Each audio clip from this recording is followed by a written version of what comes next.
Lorsqu'on est confronté à construire un bâtiment de cette importance, 80 logements, des locaux d'activité et surtout donc ce supermarché. Donc ce qui était important, c'était de créer de la diversité. Et c'était donc le propos, d'éviter un bâtiment trop banal, trop répétitif. Du fait que le bâtiment soit placé à l'angle de deux rues, j'ai créé un biais qui a permis donc de fractionner justement cet angle et de créer comme ça des embonds, des saillies, des retraits, on va dire des convexités, des concavités dans le bâtiment. À la Duchère, donc la toiture est irrégulière.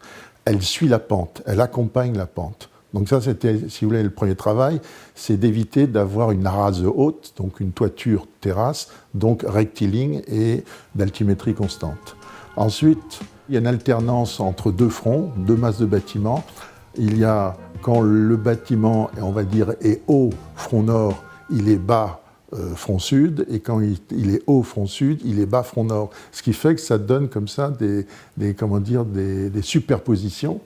Et quand on ne voit justement en perspective cette espèce d'agglomération de bâtiments l'un derrière l'autre, en n'en voyant que des parties et pas la totalité, on a l'impression que les bâtiments sont beaucoup plus découpés, beaucoup plus discontinus.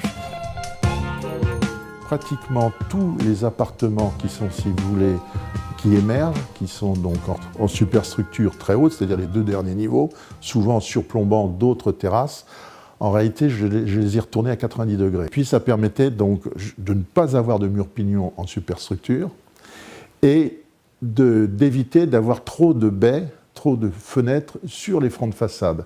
Et ce qui fait comme ça permet d'avoir, comment dire, des moments où les fenêtres sont très présentes, puisqu'il y a un certain nombre, puis d'autres où justement, il y a un calme.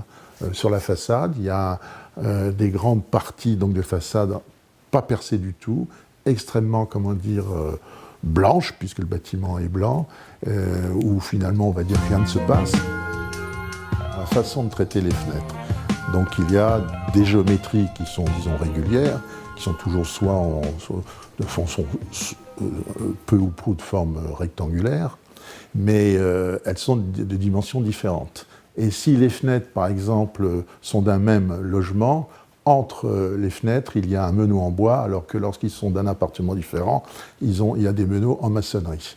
Il y a toute cette espèce comme ça on va dire, de codification d'une mise en l'espace qui permet donc de créer un petit peu cette diversité.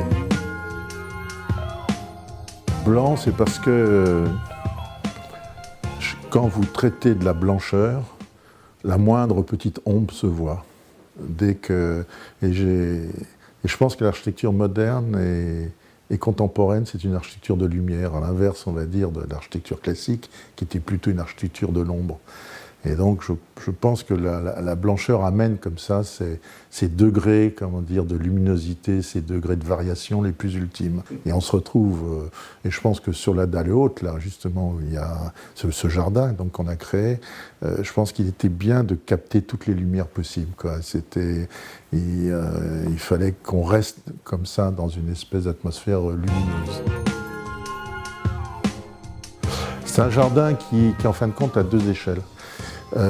Quand le jardin vient se dissimuler un petit peu entre les bâtiments, le jardin devient plus intime, avec des couvre-sols et des plantes de moins grande dimension.